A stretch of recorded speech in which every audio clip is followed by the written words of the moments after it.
Welcome to the Kelly Cardenas podcast, where attitude is everything. On today's show, I've been excited to talk to this young man, and we've been chatting this whole time, probably about an hour I've taken up of his time.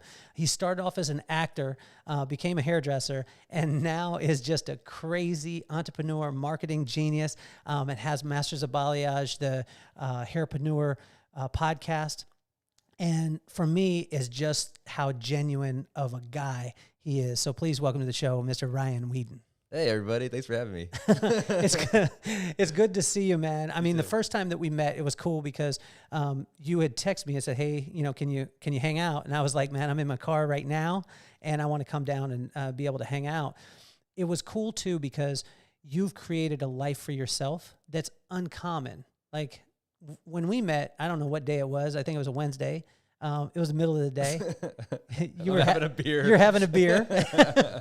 Talk to me about this journey, man, from actor to hairdresser and then on to the stratosphere. Well, it's definitely been a journey, and I'd say my whole life has been a battle against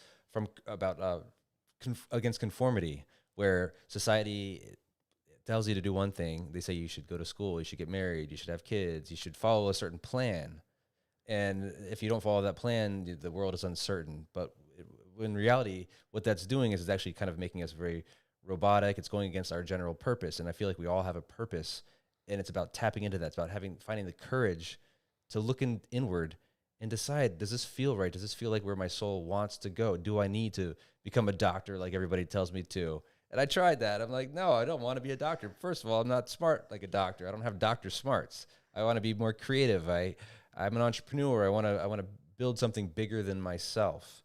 And I knew that following this societal plan that people say this is what you should do and this is how you should move forward in life, I decided to write my own story, and I felt a lot more fulfilled in that. Although you do find yourself going back and forth. I did a lot where I would try different things. I would start businesses, or I would think they would be a business, or I think it would work. And it didn't. And then I'm like, well, crap, maybe they were right. Maybe society was right. Maybe I should do what my parents say and go back to school and be a doctor. I'm like, I'm not going to be a freaking doctor. But I know that my parents in general, and they just want what's best for you. They want you to have a nice, stable life that's fulfilling. But that's a very traditional way to look at things. So talk to me, too, about the fact of, like, when you're starting something, most people don't have the courage to stop it. Most people that I see, they start in on something, and we're taught, don't quit, don't quit, don't quit. I read a book, Tony Hsieh. He said probably one of the best things you could ever do is to quit.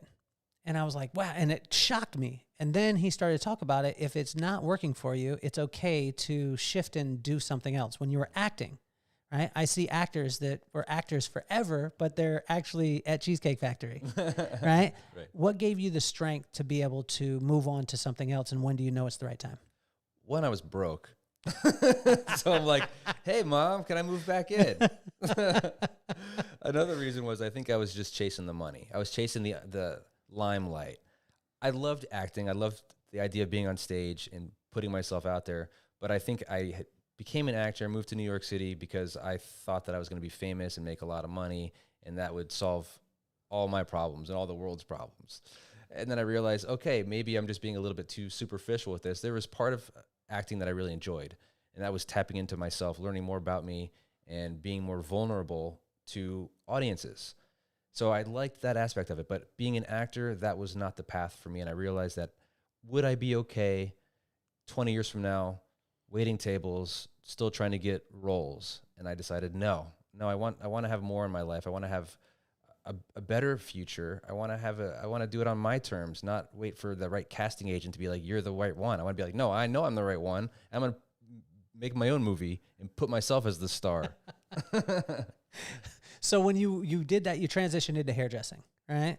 And I see a lot of times, and being in the industry 29 years, I see a lot of times kids do the exact same thing. Where, well, when I say that, I guess it would be the exact opposite, because they get in it, and they get in it for the shine, and they work at it. And the average, I don't know if you know this, but 75% of the kids who graduate from school within 2.5 years are out of the business. Wow. And that number is shocking to me, right? So they get in and they go at it, and then they're just like, I'm out. Mm-hmm. You actually created a whole different genre in the hair industry and created your own path. Talk to us about that. Well, I think another stat I saw too recently was that, I don't know how accurate this is still, but I think it's probably pretty right on. The average hairdresser makes what, a little bit over $30,000, $35,000 a year. Like, where could you potentially survive on that in the U.S.? Nowhere, really, nowhere. You would have to have somebody else with a second income, or you'd have to have a second job. Again, I think even as a hairdresser, we give ourselves a label, and people give us a label as a hairdresser, as a hairstylist. They say, like, you're when are you going to get a real job? And you're not going to make that much money. You're just a hairstylist. There's not a big future for you. And even with how you market yourself and get clients before Instagram, before social media, you basically just sit in your chair, read Us Weekly, and hope the front desk says, hey, Ryan, you got a new client today. Oh, great, awesome. And then you build up your client over several years, and hopefully you get some people to stick around, come back, and maybe if you're lucky, you build up a full clientele along the way. I actually worked, I got my license in 2003, and by 2007, I was not happy. I wasn't seeing my potential, and I was actually with somebody that said, Ryan, you're a hairdresser. You're not good enough for me. And I didn't really this is a whole other... You were dating somebody. I was married to her. You were married to a woman, and she said, you're a hairdresser, you're not good enough? Right. Did she say it in those words? She said, look at my friend here. He's making all this money. Look at this, and you're just a hairdresser. She's like, it's not good enough for me. You're not making enough money. And she's like, you need to get a real job. And and honestly, I did not see the potential in myself as a hairdresser. Wow. So it just wasn't there. You were either a celebrity hairdresser all over the place, and the internet wasn't even really that big then. But where were you, Ryan? Why didn't we meet at that time? I mean, why didn't we meet it? This is 2000 what? 2000? 2007. Okay, so in 2007, we had just started our company, right? Mm-hmm. We had just started the company, and we started the company based off of building, six-figure earners. You know what I'm saying? Like seeing these kids, 19, 20 years old. I had a kid come to me and tell me after 8 years of working together, four of those in six figures, and just told me, I don't see a future here. Wow. Yeah. Where were you, Ryan? I wish I was there. Okay, there we go. I didn't know anybody like you. Everybody that I hung out with was just doing maybe a little bit better than me, but they weren't really. They were funny enough too. They were colorists, and I was a hair cutter. Okay. So I was specializing in hair cutting. I was Tony and Guy trained. Yeah. I was really darn good back then at hair cutting. Not so much You're anymore. still good. No, not really. But I love not hair cutting. But I love this because what you've brought to the industry and what you've brought to this world is a completely. I mean, I don't think that you would have reached your potential had that person. Shout out to your ex-wife. It had to happen. Shout out.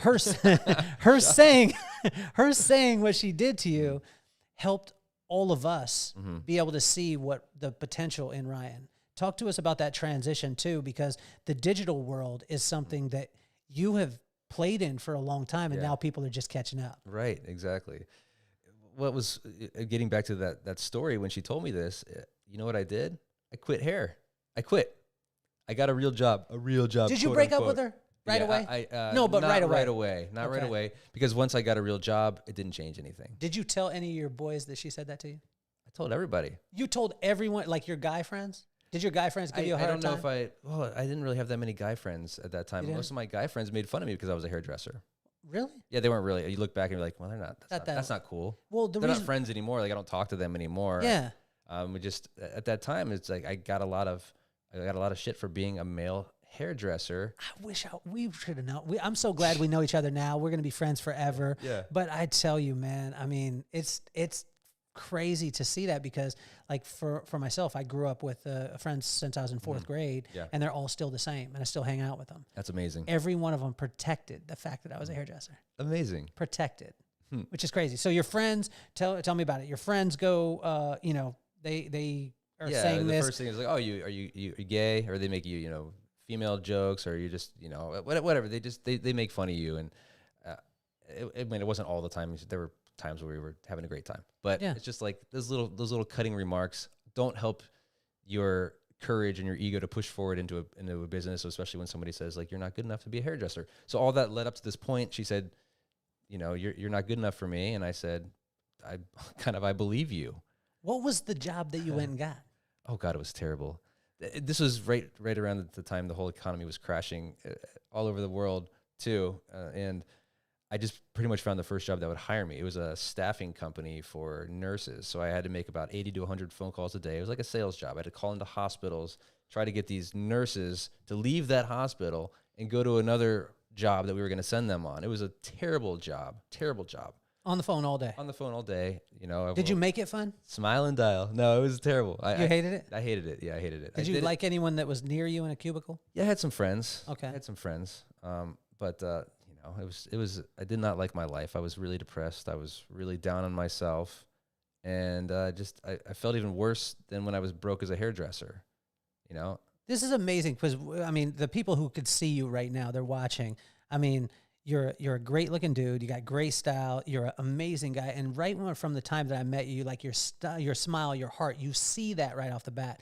It's crazy to think that a person that outwardly looks like you do, and I'm not just talking about outwardly, but as far as what you exude, that you would be dealing with depression, that you would be dealing.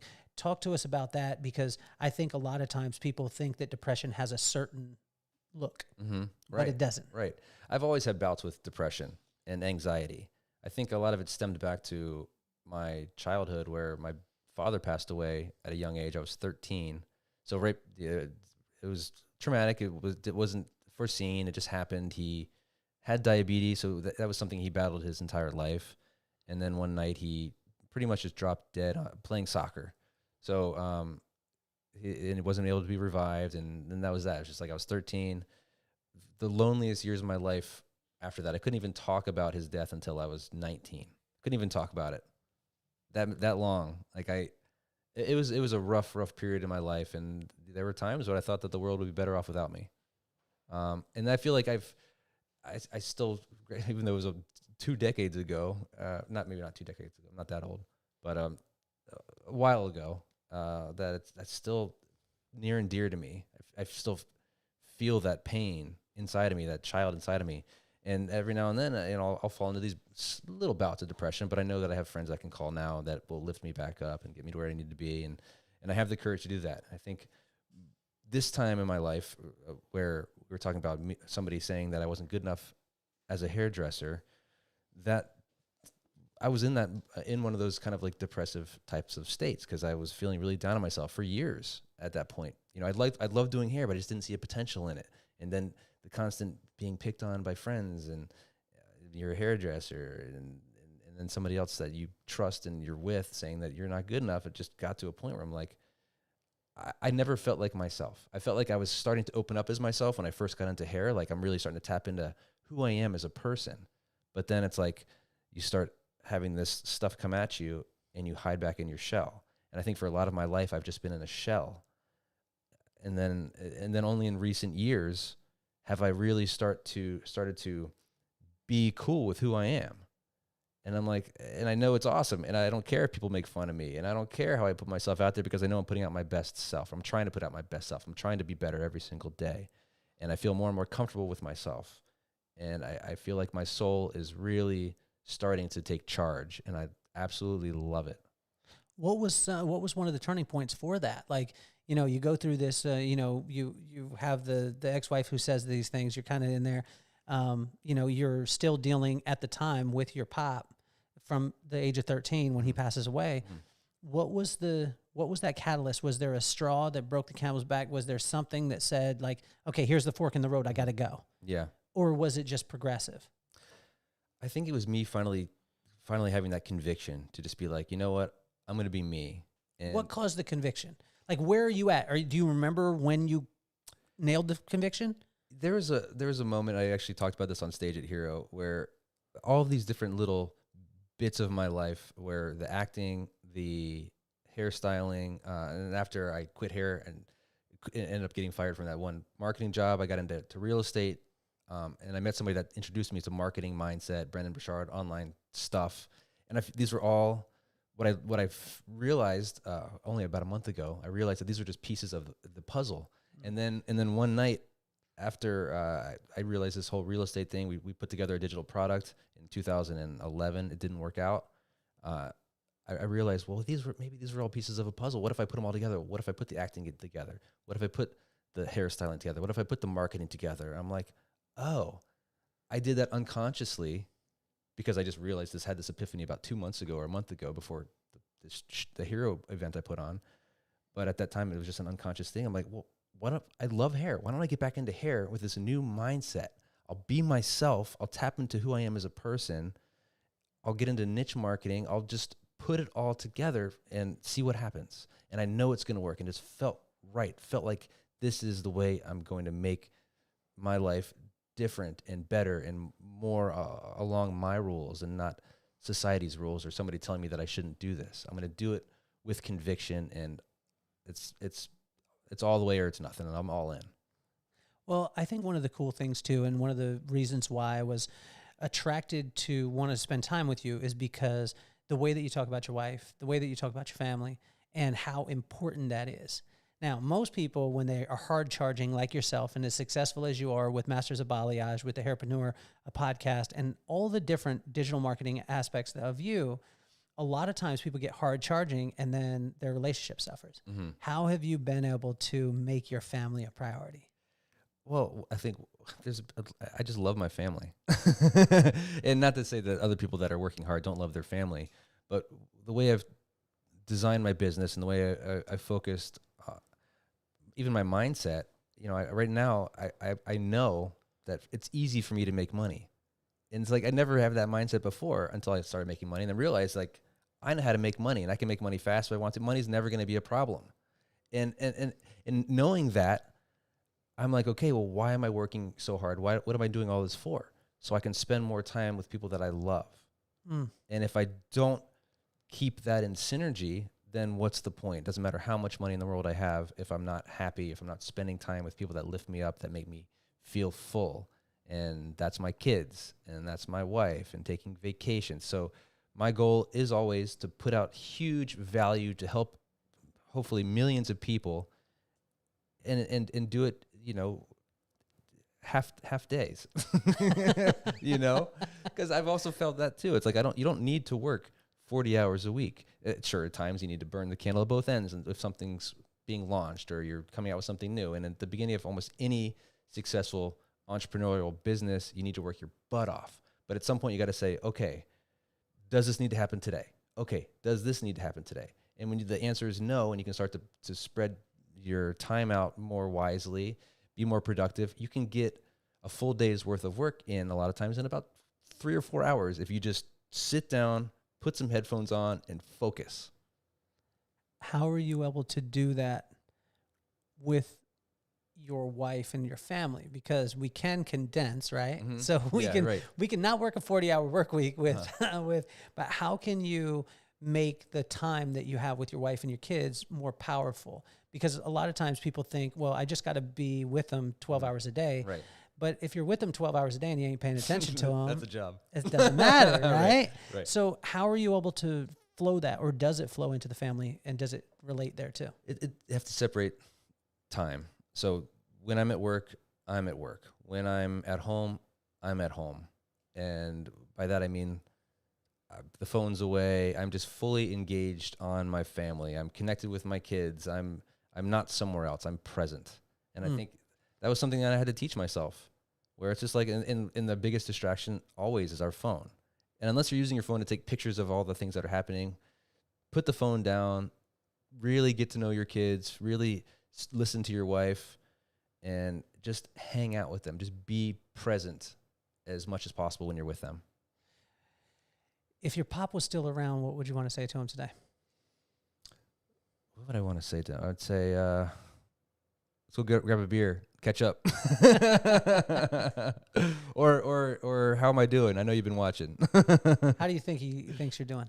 He knows he knows I'm doing well. He's really happy. It's funny. I haven't talked to a medium or anything in a while, but I did once before, and he's just connected and just laughing. He's having a good time. I got a little of my personality from him, and I know he's proud. So what do you say to the person, the kind of old school person that's like, you're talking about all this digital, you got this digital business. That's not a real business.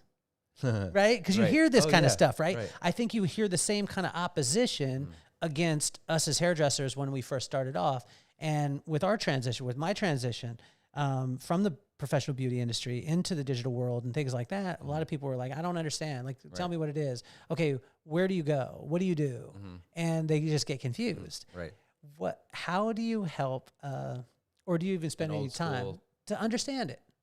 Yeah, I mean, it's remember when Instagram first came out, hairdressers are like, oh, I don't have time for that. I don't want to be on that. Now you have to be on it if you want to grow. It's like, it's something you have to do. But if you're one of the latest adopters, you're going to be so far behind that you're not going to know how to catch up. You still have to try if you want to take your business and your life to the next level, because if we take our businesses to the next level, we make more money, we can have more freedom with our own personal life and do more things and take vacations and sit down for lunch instead of standing up and shoveling it in. So tell me what's the kind of Star Wars now, where in 2011, when you started to do some digital stuff, I mean, that wasn't a common theme. Once the pandemic hit, everyone was like, I'm digital. You know what I'm saying? Right, like, I've got a podcast, I got this, I got that. Everybody went the exact same way. And, you know, some people lasted a month or 2 months or whatever it was. What's that thing that people think that you're weird now, that you're like, no, you guys are all going to catch on to this? I've been doing this since 2017 when it wasn't really a big thing. People were just starting to do it. And it's funny because I felt like I was late to the party then. And I'm like, I got to get this up. I got to get this up. Everybody's starting to come out with digital stuff. Of course, it wasn't the case. There were some others. But I had also been like kind of had this mind frame that I was going to do digital for almost a decade. Because the guy that I became a mentor to me in the real estate world, and we created that digital product for real estate agents that didn't work out. He taught me about it. He introduced me to internet marketing and online course creation. And I always knew I was going to use it. I just didn't know how. But I had some experience then, and I just dabbled in it and got better and better videos and photos and website creation, all that stuff. And then I finally had something to sell. And then I'm like, okay, this is why I've been learning all this time. Now I have a product to sell. I feel like most of our biggest challenges in life, and people, when I see them that they're so far behind, is because they're just procrastinating. They're waiting for the opportunity. But when the opportunity comes, like the pandemic, they haven't even started. That's not when you need to start. That's when you need to ramp up. You need to be working on this stuff all the time. We can't just be hairstylists anymore. We need to be salespeople. We need to be marketers. We need to be videographers. We need to be... Our role has expanded. We kind of needed to be able to do anything, but you don't have to. You can just be a hairdresser. But if you really want to do something epic in your life, being a hairdresser, the sky is the limit. We can do anything. We can create millions of dollars a year. We can create businesses. We can change lives. We can make more than doctors. We can make more than lawyers. We can live in the top 1% of the world. There's so much opportunity. That's going to take some work to get there, but you have to just start today. Start learning something.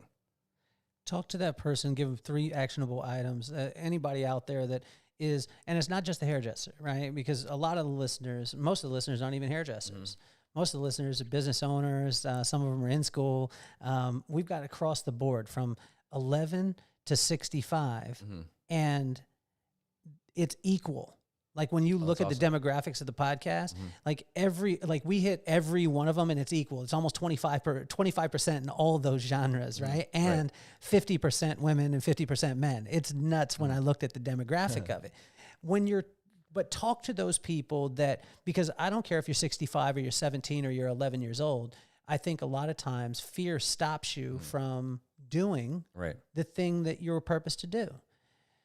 So give us 3 things that a person could do, because you seem to head into your fear now. Right. How can a person start to construct that in their life? I think the first thing you need to get hold of, and I'm sure you would agree with this, is your mindset. You need to start to believe in yourself. You need to start that you might not know where you want to go, and most people don't, and that's fine. But start to imagine where you want to be in life, what you want your dream life to look like. One of the things that helped me the most was creating a vision board. And that's a vision board is the simplest form of vision board is like you just get a poster board, you get some magazines, you cut out pictures of like, oh, I want to, live in a house like this. I want to have a car like this. I want to have this much money in my account. I want to, marry somebody like this. I want to have kids like this. I want to fly in jets like this. And a lot of the times it is material things that really get us excited, but it starts to paint a picture of like the kind of life that you want to lead. I would assume most people want to be more comfortable as they get older, less stressed as they get older.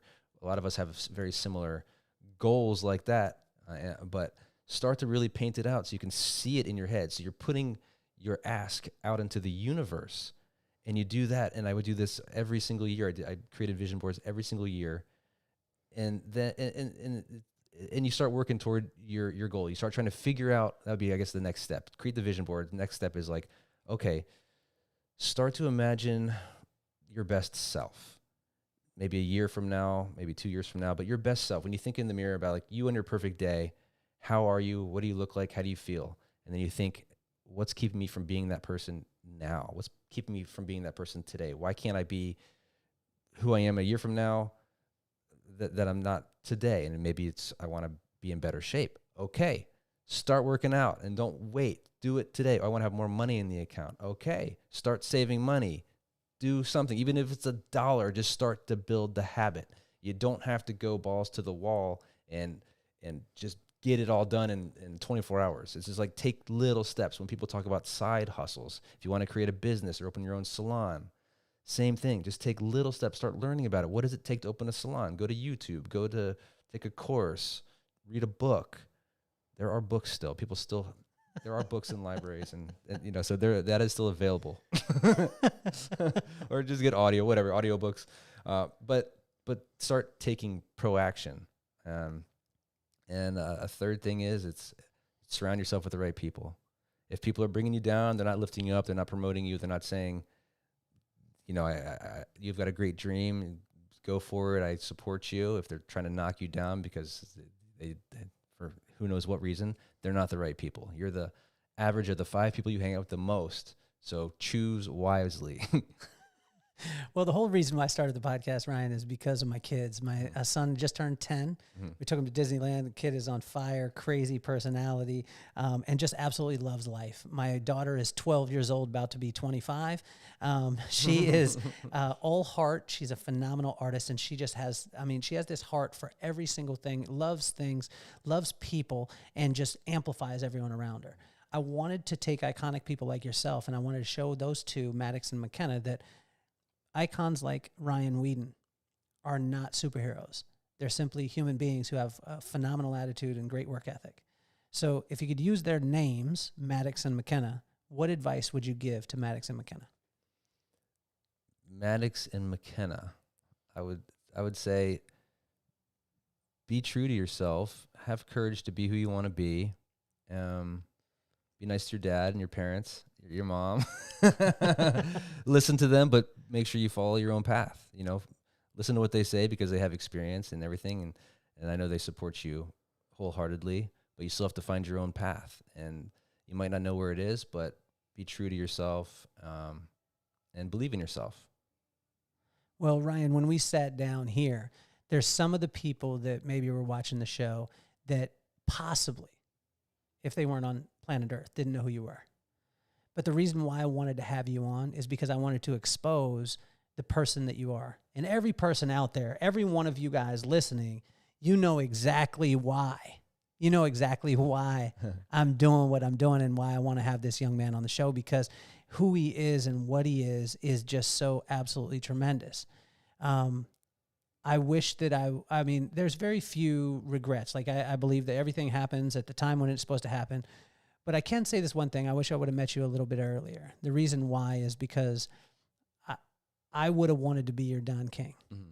You know what I'm saying? Like right. to be able to speak life and breathe life into the amazing human being that you are, and to be able to encourage you. And not to say that that would change anything, but I'm just saying, like, anyone who's around you, man, anyone who gets to spend time with you, it is such a pleasure. It's such a fill up on our side. And you have such a light about you. And I want to thank you for that, man. Thanks, man. Well, that's why I like you. You fill me up, man. It's amazing. And that you not knowing me earlier, it's not a regret. That's just like, that would have been cool. It would have been cool, man. I mean, it would have been cool because, like I said, I mean, it's one of those things where it almost not angers me, but it gets me a little fiery when I hear a person not supporting you. Right. You know what I'm saying? When I feel, but that's good because it forges the man that you are and it caused you to go and do the things that you're doing now. And I mean, I just think that it is such a, it's such a compliment, and you brought it together with the fact of the pieces, right? You said, I got this piece from the real estate. I got this piece from the digital marketing. I got this piece from hairdressing. I got this piece from acting. And most people don't realize that their whole life, they're adding all these pieces together, and it's okay that each piece of the puzzle comes in at a different time. And you've put that together, man. I mean, it's absolutely phenomenal. So I want to thank you, man. I want to thank you for being on the show. You know, you're officially off the hot seat, but I appreciate you, and I can't wait to have you on more. Thanks, Kelly. And thanks to all the listeners out there. Appreciate you.